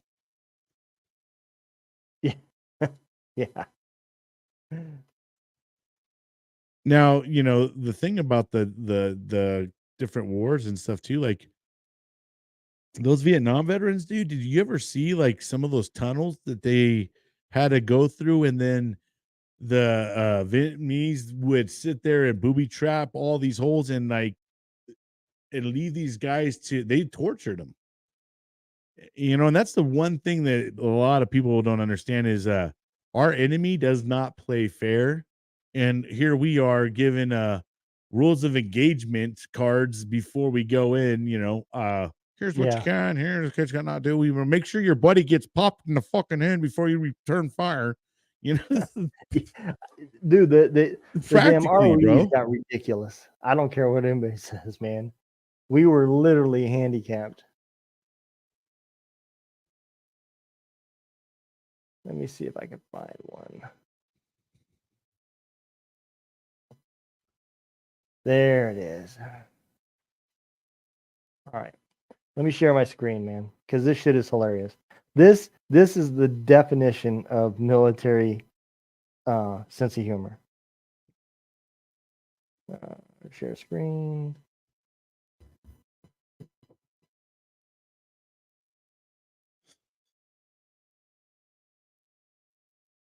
They already look fucked with those packs on I know. and the Kevlars. Oh, the days of those days. Why are you going so slow, internet? Come on. That's why my knees crack everywhere I go. People always know when I'm coming. That shit was close, dude. Hunter, what's going on right now? Getting shot at by Single Shot Freddy. Oh yeah, I seen Who's this that? one. I have a feeling he's a blind Afghan man somewhere between the ages of 60 and 75 years old. And he likes to scare the shit out of us with these single shots that he takes. We've been getting real close, so we're all hiding right now. How come you think he's blind? Well, because he hasn't hit anything yet. That is People hilarious. don't realize there's a lot of sense of humor in there. Oh, yeah. I mean, obviously when the shit's hitting the fan, but like sometimes the extensive firefights that go on for a while, people start getting numb to it. Yeah, we I'll tell you what, we are all trained hardcore marksmen, and I can't speak for any other branch in terms of how they teach shooting, but I've never been through such an advanced class in my life. Because people don't understand, like, boot camp isn't just all go run and da da da da. Like in the Marine Corps is a lot of class. Like I had to learn the Navy fucking rank structure all the way through because we are a department of the Navy, so we had to learn the entire rank structure, and we were tested on all this stuff. We had to learn how to break down our weapons, M16s, and we were timed and always had to learn basically damn near with our eyes closed. And because if anybody ever shot an M16A2 service rifle, they're freaking finicky as shit. You got to use a lot of CLP. Gosh damn, a little sand and grit, bro. You're getting jammed. You're sitting there having to push the bolt forward. Another reason why the AK-47 was a fucking way better rifle. Yeah, you could run through mud and go shoot that son of a bitch and everything. M16, bro, if you went through the mud, that's why you see these fools like this. Like, there ain't try not to get your stuff wet, because as soon as you do, and field cleaning sucks, especially in the Middle East. So you got sand and grit in your bolt, and you're trying to clean it out in the sandstorm or something. Bro, you're sitting here under your shit trying to clean it in your your skivvy shirts. I mean, you're getting like really creative on how to clean your weapons, because the M16 was a finicky weapon, bro. I think they've transitioned more to the M4 now.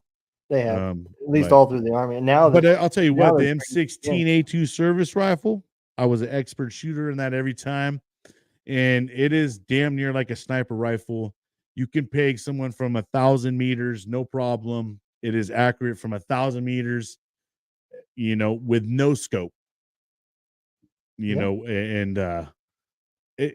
I do got to say, I do love the M16A2 service rifle. I will always have a love and passion for that, no matter what. Got enough CLP in my fucking eyes and my mouth, throughout the years. That smell will never leave my nose. Well, that's the one thing that us veterans can agree on, is when you're deployed, that's the best time to use condoms for your rifles. Yeah. Didn't use it for anything else, but condoms and tampons came into use. A lot of gunshot wounds, they would stick tampons in them. Oh yeah, to stop the bleeding. Yep. Got to do what you got to do. M16 rifle training. He probably did the A1 back then, huh? Oh yeah, it was definitely A1. But did they take him out of the armory? That's the real question. Yeah, man. And that's the other thing. We had a qual every at least once a year, and then once you get expert, they let you kind of go a little bit further out. But hey, Don, is somebody I think you might like with your history is if you go to Spotify and you search Unknown Rider. He's a Coast Guard veteran, but a lot of his songs are like C-130 related because he does a lot of fly. He does a lot of flying. So I seen that pop up in the middle of it. I had to laugh. But yeah. So a lot of his songs I think you would relate to. I think you would like it. He falls under the rock genre, but if you go to Spotify, Unknown Rider, he's an awesome artist. Like I said, he's a coastie. Still serving. Getting close to getting out. Nice. I had a lot of officers that qualified with their 9mm because I was pulling the trigger. They could not. I had a warrant officer. He could not qualify to save his life, man. He would have been Or they drafted. had him running, or they had him sitting there because in the Marine Corps we have to run the silhouettes and everything for them. Guys Oh, over do there you? mark it for them. That works It's good in, for it's M16. in, it's in, sir. Yeah. Great shot, sir. Another great one. You fucking hit the berm. Yeah. 5.56, man, is the exact same hole as a fucking pin. So, but we did have a guy in basic training that got chaptered for not being able to shoot. They thought it was glasses, so they got his eyes fixed and got him glasses. He still, for whatever reason, man, when he squeezed the trigger, he got scared and would close his eyes every time. So, funny story about me in boot camp and qualification for the rifle range. So when I got into boot camp, obviously you see I wear glasses, right? Well, back in high school, I ditched glasses and shit. I was like, I ain't wearing glasses, right? So I never wore glasses. I even went into the Marine Corps not wearing glasses. Well, when they tested my eyes, they're like, oh, you got bad eyes.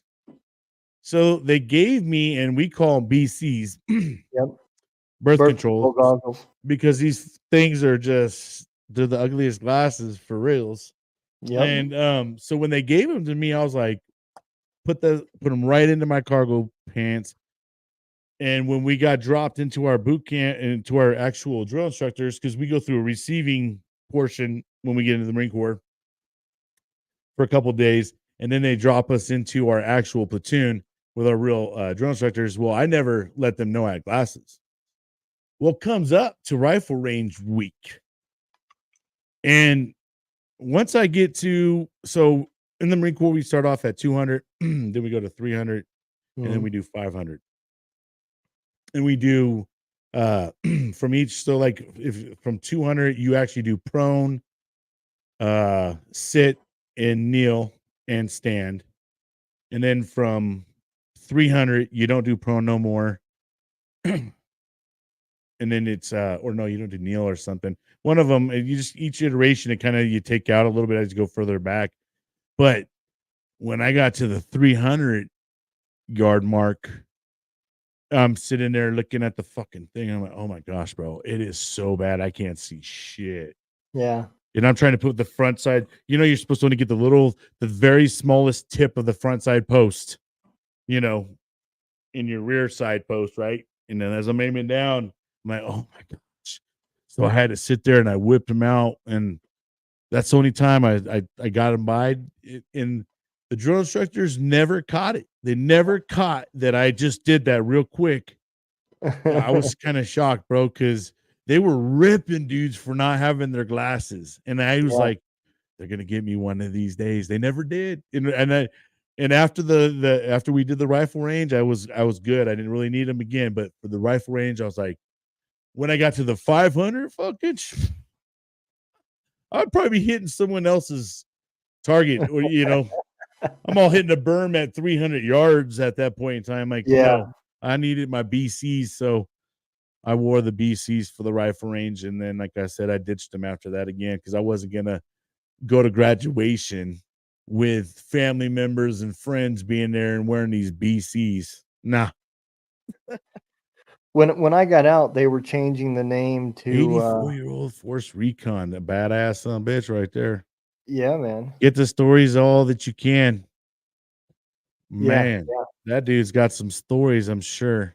Snipers are badass. That's another level of patience that you got to have. Yeah. I mean, them dudes can sit in a location for hours and move a hair of a fracture, you know, and you never ever notice. No, you're right.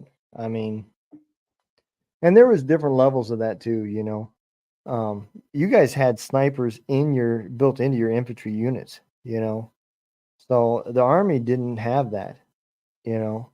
So that was something else that we were behind on, you know.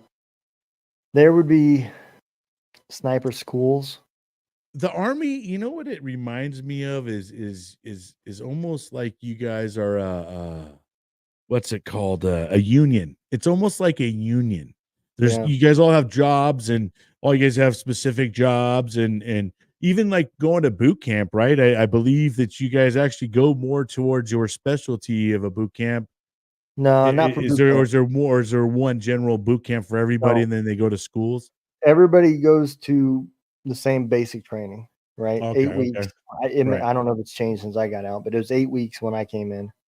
And if you were infantry, then 8 weeks, one day, you just got woke up one day and they said, "Congratulations, you're in AIT." You know, nothing changed. You were still the same guy, same drill sergeants, everything. The rest of us would move on and we would go to our advanced training. You know, for me, I went to basic training at Fort Jackson. When basic training was over with, I got in the back of a cattle truck. They drove me down the street and I went to the AIT for mechanics. It was just coincidence that my basic training was where my AIT was. Some people would have to get on a bus or a plane or whatever and go to wherever their advanced training was. But So, like in the army, would they ever pull like a motor T truck driver to go to the front lines? so it's funny you said that, right? In the army, the highest rated of casualties comes from the support element. And the reason why is because they came up with this amazing idea. Like you said, the war was more door to door urban, right? Right. Well, if you had to add infantry guys to every single convoy to run gun trucks to protect the convoys, these convoys would get massive. So they came up with this amazing idea that, well, you know, mechanics and medics are all already in these convoys. Why don't we have them also be the gun truck guys? And as a mechanic, I've seen this over and over, right? They would pull the guys that are going to be part of the gun trucks like 3 months before the deployment. And that's the training they got. That's the refresher they got for combat and infantry was 3 months. So it makes sense why a lot of the casualties, why we had such a high casualty rate, because we weren't trained. You know, up to that point, you know, in my MOS, you were working your ass off trying to get the equipment ready to be deployable. And then 3 months before that, they pull you and they say, okay, these are the guys that are going to be part of the gun truck. And it's usually the guys that did really good on their PT test or whatever. Had nothing to do with their weapons qualification. They still had, up to that point, had only gone to the range twice a year, you know, and you get a battle class of IEDs and TTPs and ROEs and all that shit. And then, oh, by the way, now we're going to teach you how to run up and down along the side of a convoy and how to shoot from a convoy. Contact, if how to react if you get contact left, contact You can't right. learn that shit in 3 fucking months. Mm-mm. You know? But see, in the Marine Corps, that's basically all of our training is geared toward being attacked, being ambushed, you know, doing our jobs as well. Like, you know, so I'm supply bubba.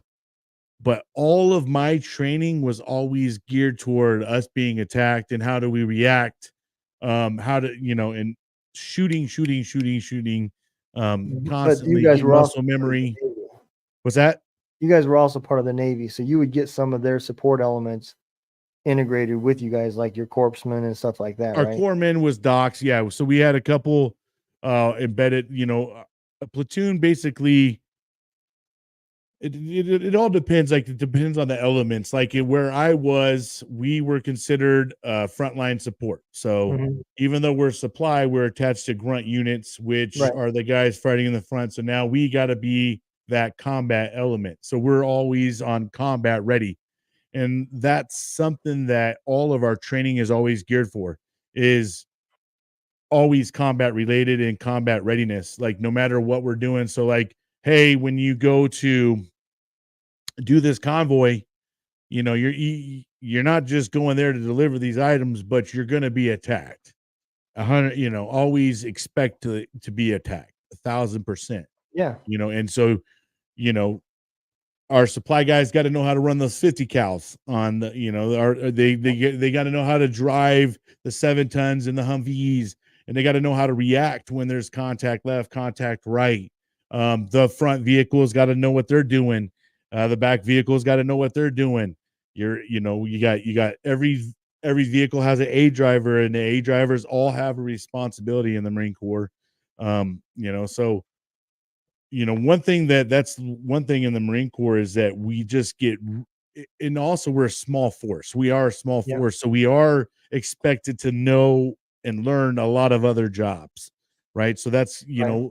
they could be like, "Hey, fucking whoop, whoop, whoop, whoop, whoop, whoop. You 10, come fucking with me. You guys, we're going over here, and I need you to do this. This is what you're gonna do." Right. Holy shit, I didn't go to school for that. I don't give a fuck. This is what I need you to do, right? They took cooks out of the kitchen and did the same thing, man. I mean, them dudes had to go work. Some of the most kills were band members, from the United States Marine Corps band. you know, It's funny you there's mentioned cooks. I was there's just on. just no holds bar in terms of when you're in the Marine Corps. You got to be ready at all times because we're a small force, and obviously we're frontline. We're up in the front, and we got to expect to be attacked. Yeah, it's funny Doc, what's up, brother? when you said cooks, right? I was just on a podcast, and I don't remember. I apologize, but I don't remember the show. And he was a Canadian veteran, and I felt like shit, man, because he brought up something that I was a part of that was not very fucking good for America. Right? I was in Kandahar in 2002 and 2003, and I believe it was 2003. We had a couple Air Force pilots that took out several Canadians that was firing out on the range. They were denied permission to fire. They kept flying over and saying that they're seeing enemy fire. They're seeing enemy vehicles, and then they claim they were taking fire. What it was there was a platoon of Canadian infantry guys that was out on the range doing night fire, and they were seeing the rounds hit the berm and the tracers flying up. They were these were like F-15s or F-16s that took these guys out, right? Even though they were denied permission to fire, they went ahead and fired. I was in my bunk, right? And when the bombs went off and the explosions, dude, it threw me out of my fucking cot because the range wasn't but 2 or 3 football fields away. And he brought that up. He was like, yeah, the only experience I had with seeing, in Canada, we had this situation, and he didn't even finish it. And I said, you're talking about the Canadians that were killed during friendly fire. And he just stopped and looked at me and he goes, yeah. I said, man, I was there. I said, I was in Kandahar when it happened. And he started drilling me about these questions, right? And I still remember having to go to the memorial that they had for those guys. And we had just got MKTs set up. The Canadians were the infrastructure, man. So we had porta potties that came in, and they were setting up the porta potties. They had the suck truck. They had the cooks for the MKTs. And up to that point, it was 3 fucking MREs a day. And I don't think we had but a week worth of hot food. And then that shit happened. and we watched the cooks fucking walk down the road with a fucking rucksack as they were headed out, because the Canadians also did the outer perimeter guard. We did the inner perimeter, they did the outer perimeter. And so those cooks, they had a pull to replace it was like 11 fucking dudes that died, you know. Yeah, bro. We all had to stand guard. I had to stand guard on supply.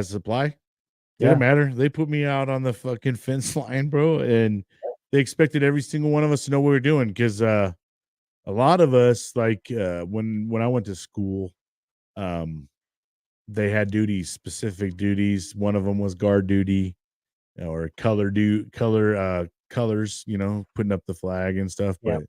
But that's one thing I got to say in the Marine Corps. It is extremely diverse. You can be any job and get pulled and expect to go learn and do whatever the fuck they're doing. So, I mean, I had to do motor T, I had to do machine gunner. I mean, we had to learn it all, because, a lot of times when we're doing convoy, especially when you're already in this type of atmosphere, your frontline Marines are fighting a fight in the front. They don't got time to sit there and do security for you. Yeah. And pull security. So, you need to learn how to do security for your own convoys. So motor T, combat engineers, supply, all you guys, you need to learn how to do security for your own convoys. And so that's what they had us do, man, and learn it all, and learn how to call in, air support. And, and the other thing is in the Marine Corps, guess what? We got the Army's hand-me-down equipment, and we're still getting the job done with our bullshit on us, 99-cent store, stuff we got. Don't be throwing that bullshit on us, man. Yeah, these guys got all these nice gear and shit, with like they got scopes all over their weapons and stuff. We're like, hey, bro, iron sights over here, just pinging them. So you want to hear a funny story, right? I never seen a chaplain's assistant get an Article 15 until this day. Right? What'd he do, man? So he was one of those guys, right? That was like, I need to be as swoopy as all the swoopsters out there, right? And they were just in the position of where they were getting rid of the M16s and transferring over to the M4s. This was while I was in the 160th. And they had the 160 flight guys, the crew chiefs, the guys that were flying the missions and going out. They all got the ACOGs and all the swoopy shit to go on their M4s. And that fucking chaplain's assistant, he got an M16. And he was pissed about it. So instead of fucking fighting the fight and arguing his point, which would have never won anyways, he just said, fuck it, I'm going to go buy an AR-15. And he put all that swoopy shit, he bought all that shit. Had a fucking fully decked out fucking AR-15. And he put that motherfucker in his tough box and brought it. Damn. Our chaplains only got 9 mils, and they're Navy chaplains. No, not the chaplain's assistant, not the chaplain himself. Oh, the chaplain assistant. In the Army, the chaplain does not get any weapon. The chaplain's assistant is there to protect. Yeah, I don't even know. I don't know if. No, dude. I want to say I saw a chaplain with a 9 on his leg. Because there's certain MOSs that like even in the Marine Corps, once you hit staff NCO, you're packing a 9. Yeah. I mean, when we do go out, they get a 16 as well. There's a lot of times they got both. Yeah. But a lot of times they're sitting there trying to direct traffic. Yeah, the ones that went out, they got both. They had a 9 and they had a M4 or M16. I know, bro. We saw you guys with fucking nice ass. We're over here with our little M16s. All these dudes have these nice M4s. We're just like, these sons of bitches. Look at them at the chow hall. We all got them slinged, and we're looking at these fools. We're like, well, I guess we get those in like 5 years. So that's cool. Something to look forward to. Did you, have you seen the new weapons that they're implementing that's coming from SIG? You seen What's them? that? Sorry. Have you seen the new weapons that are coming from SIG that the No, man. Army's getting? Oh, dude, let me pull this shit up. Did they Dude. went shorter? Did they go short barrel on them for the corners? They went and stuff? silencer. Oh, Dude, this gun is so fucking badass. It fires 3 different calibers without changing the barrel. It will fire 5.56, 6.8, and 7.62. The only Wow. difference is if you load it with 7.62, you got to take the silencer off. The 6.8 and the 5.56 will go through the silencer, right? Let me pull up this fucking gun. So the civilian version, you can get it from SIG in the civilian version. I already Googled it. It's 9K, right? oh, damn. So I can't That's afford a it. pretty penny. But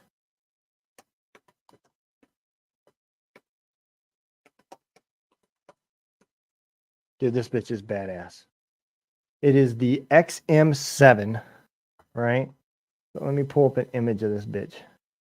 Oh, I got wood just looking at it. All right, let me share this. Dude, this is gonna make you sick.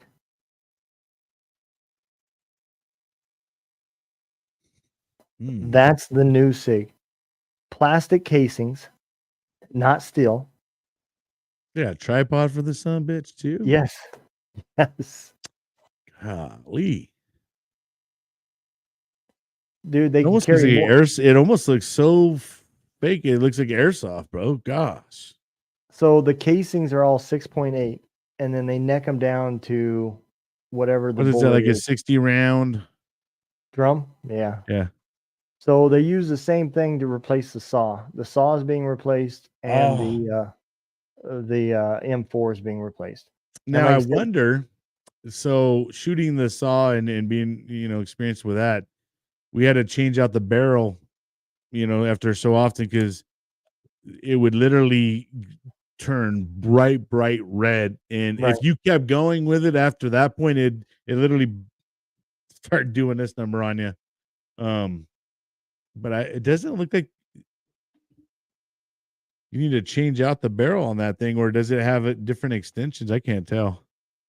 No, you do not have to. And like I said, the casings are plastic. They're not steel. So they did that. Imagine how accurate that could be Dude, with some fives. oh yeah. You probably feel little to no recoil with that sucker, the way that I see. It's so badass, man. The only thing that I guess I wonder from a tactical standpoint, is it the same length as maybe it is It shorter. is the same. It is shorter. It's just a little bit shorter, not very much, but it is like 2 pounds fucking lighter. Well, that would have been nice in boot camp to have 2 pounds lighter, because that booger finger thumb that they always made us do, like when we were in trouble in the Marine Corps boot camp, is they always made us hold our M16s out in front of us. Look at those fucking rounds. Gosh damn. And like I said, it's supposed to be fucking plastic plastic casing so that they can carry more ammo. I wonder what the fire rate is on that bad boy. I already see there's a different muzzle on that one. Oh yeah. Yeah, they got all sorts of variants, man. So that might be the silencer right there. Like look at this one. There's the 240 replacement. See, that's more for like long distance. Fuck some shit up. Yep. Let her rip. Damn. Isn't that badass though? 9K, and you too can own one. The technology now, man. You know what I mean? It's awesome. I am thrilled to death that the Army went to SIG, and they finally quit going to like lowest fucking bidder. But SIG makes. I'm a big SIG guy. I love 6 Hour. I get it. It's the Nike of guns, and you buy the name. I get it, but they do make some quality ass fucking weapons. Nice. Oh yeah. I want one. Yeah, now you got me wanting one. Yeah. 9K though, man. That's fucking insane. Oh, yeah. Especially for an AR platform gun. That's Yeah. crazy. All right, brother. Well, I got to get ready to head off, man. But this Yeah, has been man. fun, and Yeah. appreciate We the can do- hangout. We got to do this at least once a month or something. That's what I was just getting ready to say, man. We have to do it at Yeah. least once a month, man. Get all Yeah, these now that podcasts- we're building up MUPs, we'll start involving all the MUPs podcasters.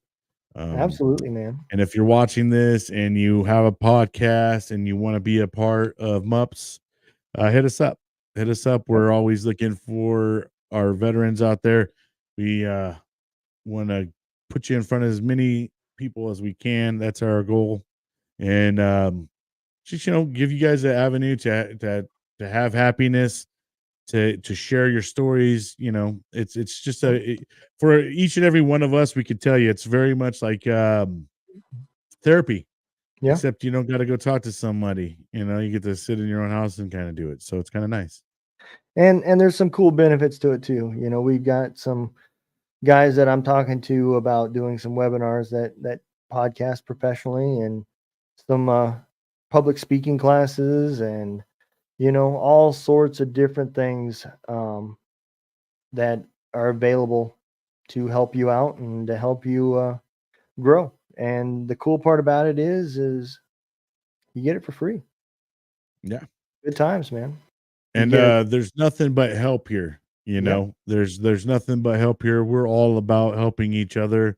It's about building each other up. We're all wanting each other to be the next Joe Rogan in the veteran world. You know what I mean?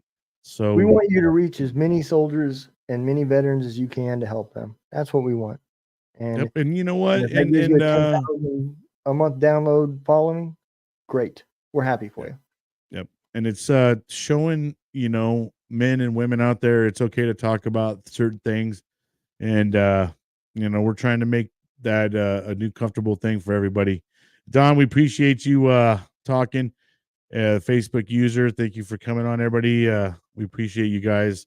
It's people like all of you guys that watch the shows, constantly interact with us. You definitely help us as well. You keep us going and keep us motivated. We couldn't do it without each and every one of you as well. So thank you all. All right.